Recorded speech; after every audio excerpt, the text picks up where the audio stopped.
Hello, I'm Kevin Benedict, Senior Vice President of Solution Strategy here at Regalix, and I want to thank all you guys for joining us. I'm thrilled to have as our guest today in this episode of the Digital Expert Interview Series, Sam Lakkundi from OSIsoft. Sam, thanks for joining us. Kevin, thank you very much. Good to see you again, and look forward to this conversation. All right, so where are you calling in from today, Sam? Today I'm calling in from sunny Orlando, Florida. So, they'll be seeing you in a week here at Sapphire. So looking forward. So I'll be flying down on Monday morning. So look forward to seeing you there. Absolutely. Now, so your title here is Industrial Internet of Things Cloud Analytics Innovation Leader. Talk to us about what your role and responsibility is there at OSIsoft. So what we do at OSIsoft, for the folks who don't know OSIsoft, is we are a historian, so that means we collect large amounts of data from assets, such as oil wells, rigs, machines, anything that is pushing out data, we are collecting. And so what we do with that data is run lots of, intelligent insights into that data. Once we get this large amounts of data, which is a topic of our conversation today, and what we are able to do with that data is put it on the cloud, run analytics on it, and do all sorts of analysis that customers find very useful. So that's what I'm focused on. So for the purpose of this conversation today, we're talking about the industrial Internet of Things, and data all starts with something that collects it. Yes. The automated data capture device like RFID or barcode or sensors of all kinds. Talk to us about that. What do you see going on out there?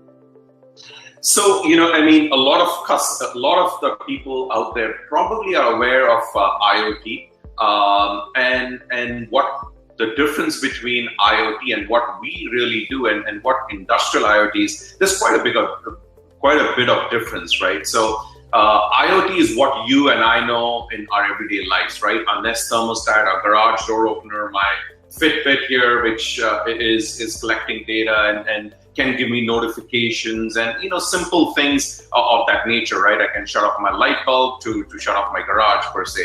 So that's great. But what most companies have done for many years is collect data from assets, and these assets are basically important things such as how does an Boeing 747, how does this turbine engine, how is it performing? Is it going to need maintenance, or how much oil is coming out from an oil rig, or so on and so on.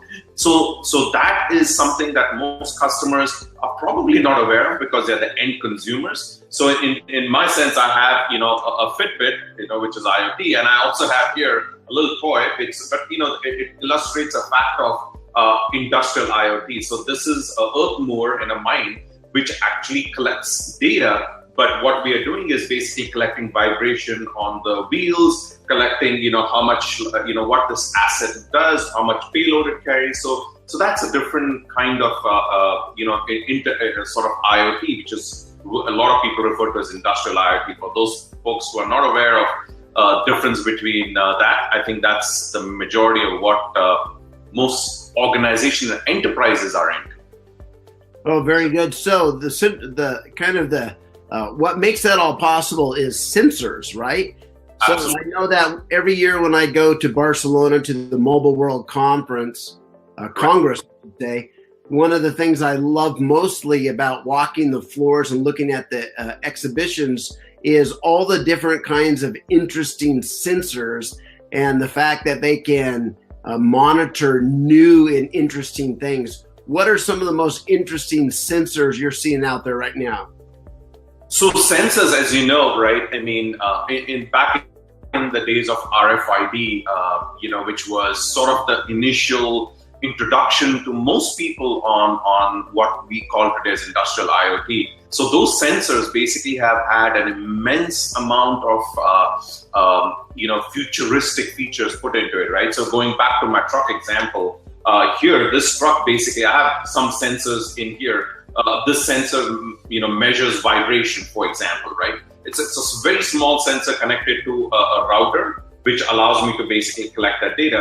But this sensor actually embedded into this mining truck can collect, vibration information. It can collect, how heavy the load is or how tired. So things such as, how tired is the driver, right? I mean, just looking at his retina and then collecting that information and then slowing down the speed of the vehicle, given that he is running up, into information is these sensors have become a lifeline, right? So if you take a company like Tesla, who has, who we are all familiar with, and basically a car that runs by itself, that would have been science fiction, even 4 years ago or 3 years ago, and today is a reality, as you know. So that's where the advancement in, has sensors has gone.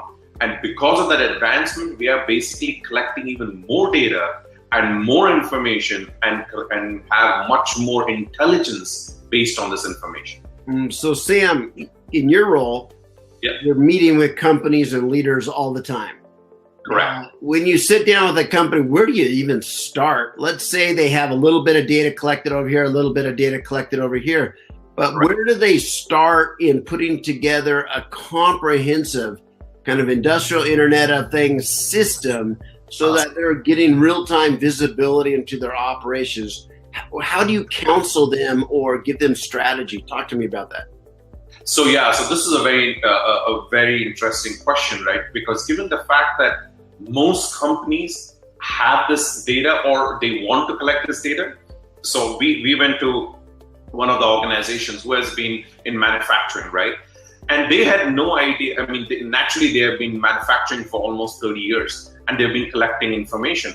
But how do they do make sense of that intelligence? What does IT help them in that intelligence to actually do things such as, I have my ERP in finance, I have my HR solution, right? So you say, wait a minute, how does finance and HR mean anything to data? Well, a lot, right? Because you can think about financial, your financials in the company and say, based on these financials, I'm going to actually purchase these. I mean, sorry, if the asset is breaking, I got to, assign more, monies to this division. Or HR, where basically I say, hey, I need more workforce because I'm seeing that our production has increased, but our number of people is still the same, and so they're not able to keep up. So this is how we basically make that interaction. So the great place to start, going back to your question, is basically do some kind of a design workshop, right? Because that is really, to help people understand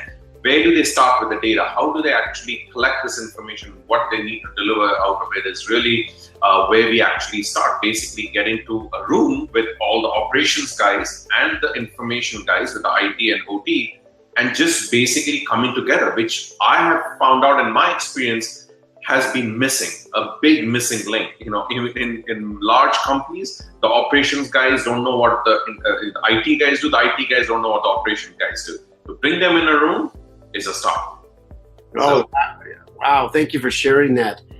I write a lot about Internet of Things and strategy around that. And I talk a lot about blind spots. And it seems in a lot of organizations, a lot of their operations are still blind to management. They don't really know the performance numbers. They don't really know real-time status. They don't get real-time status updates from various parts of their operations. And it seems that a significant part of getting data in areas where you never got data before is that now you can make real-time decisions on that. So what role does kind of speed of decision-making play in this whole thing? Actually, a very big one, right? So we are talking about data that is coming out at very high volume and very high velocity. Right? Because think about it, a sensor sitting on an oil rig. So we are able to measure, you could probably even measure the viscosity of the oil, the chemical balance of the oil, how fast it's coming and how much it's really producing, right? On the other side, in a gas station, you can talk about, the consumer consumption of that oil. So again, that's happening in real time. May not be as rapid as the oil coming out from the oil rig, but naturally every time somebody's pumping gas, we're getting real-time analysis of how much, they're consuming or something is being manufactured. So the high volume and high velocity and getting that data in real time, Kevin, is something that companies have not really, got to an understanding, right? So getting this information in real time and making real time decisions on it is absolutely key to the company's, sort of long-term longevity, predictive maintenance, asset, reliability. All of those things take on a new shape because of the real-time information that's coming in today, right? Because it's not historical anymore, right? So even though we are called as a historian, that's really, a false sort of a technology word, because a historian simply means, oh, it's history. Forget about it. But the problem is that the solution that we offer is actually a lot more of a real-time insight into what is actually happening at the time of inception of that data. And that is something that is critical in most organizations today. So I can think forward on this and I think, okay, a company buys into the whole strategy of having real-time access to real-time data so they can make real-time decisions, but it's like turning on fire hoses, right? Suddenly getting mass volumes of data. Now, a human is not going to be able to look at all those zeros and ones and analyze and interpret the meaning and make appropriate business decisions on that. So I imagine there's a significant role for artificial intelligence, machine learning, automation, all this in that flow. Absolutely, and I think that is something that is of huge importance. And let me actually show this via an example, right? Because it will help you understand what we are referring to. So I'm going to switch my screen out to something I can share with you, talking about real time. So what you are seeing on the screen now should be my phone. When we talk about real time, so what I can do in real time and using artificial intelligence and so on. So what I'm doing is I'm actually having a conversation with a system, right? This was developed by one of our partners as far as how do you take the information and then run intelligence on it. So once we get the data, the sensors are providing the data, we get that data, and then what we're able to do is basically have not only a conversation with the data, but learn from that data, right? So I can have a conversation. As you see, the green part is me talking to a human being, where I ask, what is the average energy consumption of crushing conveyor belt mine 26? So it tells me that, hey, this is the average consumption, right? So it comes back and tells me. But also it's learning at this point, Kevin, because what it's understanding and trying to understand is, wait a minute, why does Sam keep asking about this conveyor belt, which is, from mine 26? Maybe this is something that he wants to learn about. So instead of me asking, wouldn't it be awesome if it starts telling me this information, right? And so, for example, if I basically am trying to, another thing, right? So if I'm basically saying, hey, it's giving me some information, say plant, blah, blah, blah, this was used the last time. You could take a look at the statement. So it learned from my previous interaction and says, oh, looks like you meant 6544, not 6543, a plant number, because that's what you used last time. That is intelligence built in and learning from the data that is out there, right? So this is an important aspect of how asset intelligence and so on basically are playing almost a big part in how people are perceiving and taking this data. Machine learning, artificial intelligence, based on this very large amounts of data, are going to be key to most companies who are basically looking to get better insights of the data. Just like you have a chatbot who basically learns from you and then basically starts, sort of, instead of you subscribing, it starts basically pushing information to you. So that was a powerful example of data, the use of chatbots, artificial intelligence, machine learning, the ability to communicate with the data and get insight. I can also envision systems where thousands of streams of data are coming in, but they're not coming into a human for human consumption. They're inputs to an automated system that already understands best practices and can change and adjust operations based on all those flows. Do you see a lot of that as well? Oh, absolutely. And this is where, I think, Kevin, this is where, you hear this term machine to machine, right? Which is the ability for a machine to understand another machine's behavior. And specifically, you'll see you have seen a lot of advancements in technology where basically, based on a machine's interaction before a human even interacts and says, okay, shut down that valve or shut down that pump, can I actually do it before basically somebody tells me? So that's a learned behavior from, you could get this from thousands of machines and say, listen, if the PSI goes above this amount, we know that this dam has bursted. So we are going to basically make sure that we shut down the valve, and we'll inform the human, but we're going to shut this down because we know that safety is involved or production is going to be down, and we're going to do this. So I think that is absolutely that, humans will basically be sort of a monitor for what we do in the future or what's happening in the present time, right? I mean, as you know, cars start making adjustments. Like a Tesla can make a lot of adjustments before before you basically are able to hit a car. It's able to communicate with the camera and say stop the car because we know there's going to be an accident, for example. And that's really where I think a machine to machine is going to basically take over a lot of what even humans are able to actually feed into it. So. Yeah, I see that as one of those distinguishing differences between kind of the consumer level Internet of Things and industrial Internet of Things. In that industrial doesn't just have one user on the end looking at their Fitbit or sitting in the car looking at what their car's behaviors and sensors are revealing. It's really coming back into a very sophisticated and complex environment where automation can start implementing the best practices as defined by the humans in the system. That's fascinating.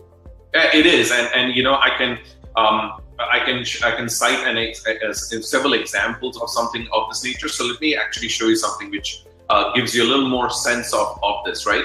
So what you are seeing on my screen is one of basically information that is coming out from one of the sensors in a dam, right? So here's an example, right? A dam, this is British Columbia hydro plant in Canada. So it's producing, electricity, it's generating electricity. So what it's doing is, as you see, there are like many valves that are open, but there's one valve that is shut, right? So I could actually, as a human, go into that and take a look at what's happening with that valve. Why is it shut? What's going on with it?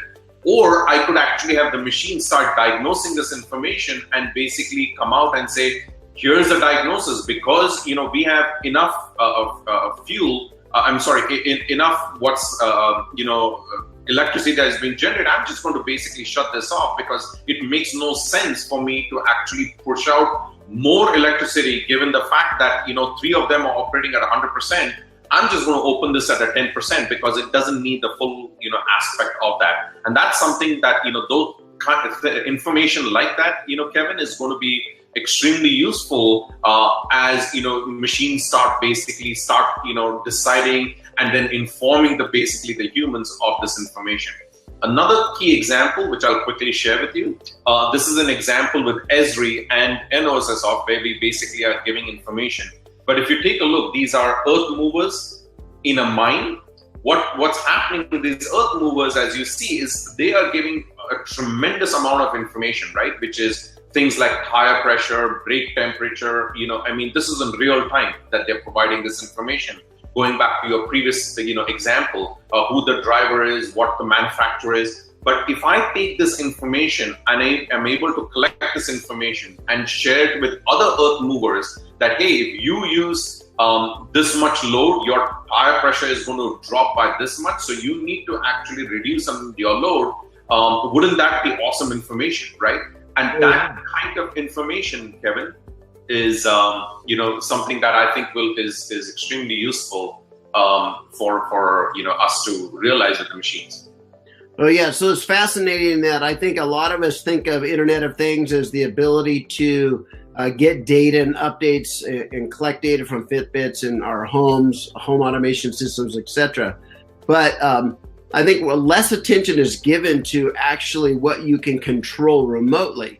because you can build systems that can open gates, close gates, secure buildings, raise temperatures, reduce temperatures, open the dam floodgates or close them. And that is actually the response of data being sent back out after analysis. So it's not just collecting data, it's the whole analysis and then sending orders back out that actually change physical objects.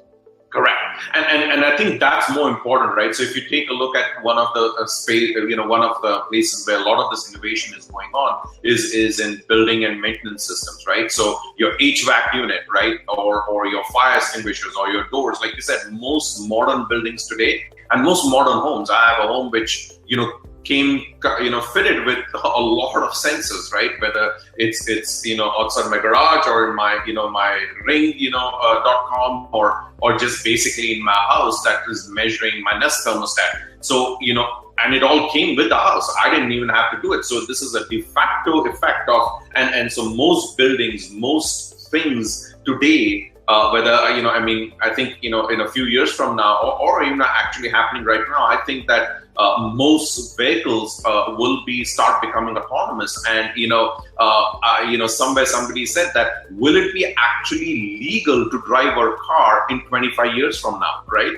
Would you need a license to drive a car because cars will be more safer by driving themselves. So that means it's machines, one car giving information to another saying that, hey, you need to slow down because I've gone through that road and there's a pothole which was going to break, which is going to rupture your wheel. So you might as well slow down and take that. A human would not know that. But learned machines can actually feed this information and make that car a lot more safer and a lot more reliable given this information. Well, yeah, I think back when I was teaching our two kids how to drive, and one of the, kind of the rules or pieces of advice that I gave our kids is always be predictable. Because if cars coming, see your turn signal and see you slowing down and everybody understands what you're trying to achieve, then everybody knows how to react around you. It's when you are unpredictable that things get very dangerous. So I can see the advantage of when cars not only are smart about themselves, but are communicating their intent with the cars around them, then everybody's predictable. Okay, I need to take a left turn, so everybody behind me slow down because I'm in front of you. I need to turn left. And I'm talking to the car coming at me, letting them know I need to turn left and to expedite traffic, you should slow down and let me turn so I'm not, backing up traffic behind me. So all those things I can see incredible advantages to predictability. Absolutely right, Kevin. I mean, like you said, we teach our kids like basically don't text and drive and look around. And, we say, oh, the kid, he's only a 16-year-old. So he doesn't have the sense of driving yet because his brain is not fully developed to know that but a computer is learning from, systems are learning from thousands and millions of other cars. So naturally, the reality of us sitting one day and reading our iPad as a car is driving is I don't think that's too far away, right? I mean, in a lot of sense, as somebody said the other day that, hey, like I was just saying that maybe we will not be driving cars in 25 years from now at all. And you need special permission to drive a car, right? And I probably believe that's true, right? Because we are much safer with the hands off the car than on the car. So absolutely. So talk to me about when you sit down with a company, what's the market look like today? Does everybody understand this, or are many companies still missing key parts of the strategy? So I think that, Kevin, I think a lot of these people have started understanding that data is, like everybody says, better is more valuable than gold, which is absolutely true. And data provides them with absolute insights, and it doesn't matter what the industry is, right? Whether you're in oil and gas, whether you're in utilities, or whether you're in mining, that data has become key to a lot of these companies, and they're actually seeing that and it's always that the consumer world drives the enterprise, just like we saw in the early days of mobile, where people started booking hotels and doing banking.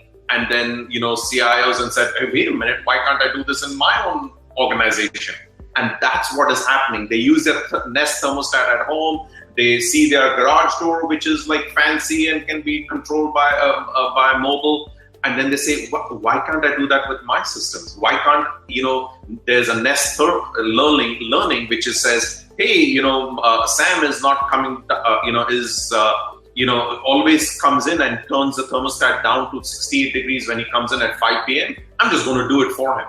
So that's like, I don't need to be in the middle of this, right? So because if I come home at 5 and turn it, it takes at least 30 minutes to really make the house cool enough. So people are realizing from the consumer world now that, you know what, we have all the system at the back. It's not like I don't have it.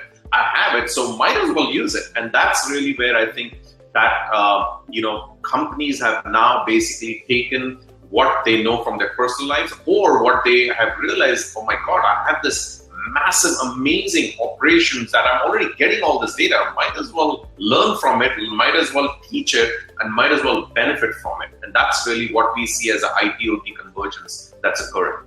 Oh yeah, I have a CUNA security system on my front porch, and one of the services that it offers in the cloud-based service subscription model is it will recognize your face, right? So then it can say, hey, your kids just got home from school, and send you an automatic notice. It can recognize cars and license plates, so it can say, hey, your 16-year-old son just got home. And all of that, it starts to recognize that through all kinds of analytics. So I could see doing that in a big factory where it recognizes the people coming in so they don't have to punch a time card because that actually the system already knew you were there and so logged you in and logged you out. And you don't have to box and archive, times and time-stamped timesheets and things like that. So talk to us about OSI. What do you guys, when you're thinking about the entire industrial Internet of Things, systems and sensors and analytics and chatbots and artificial intelligence and automation and integration and APIs, all these kinds of the ecosystem around the industrial Internet of Things, how much does OSIsoft do?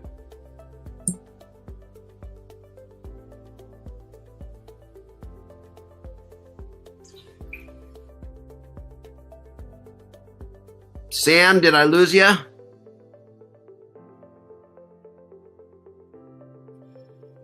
All right, Sam, can you hear me? Yeah, I can.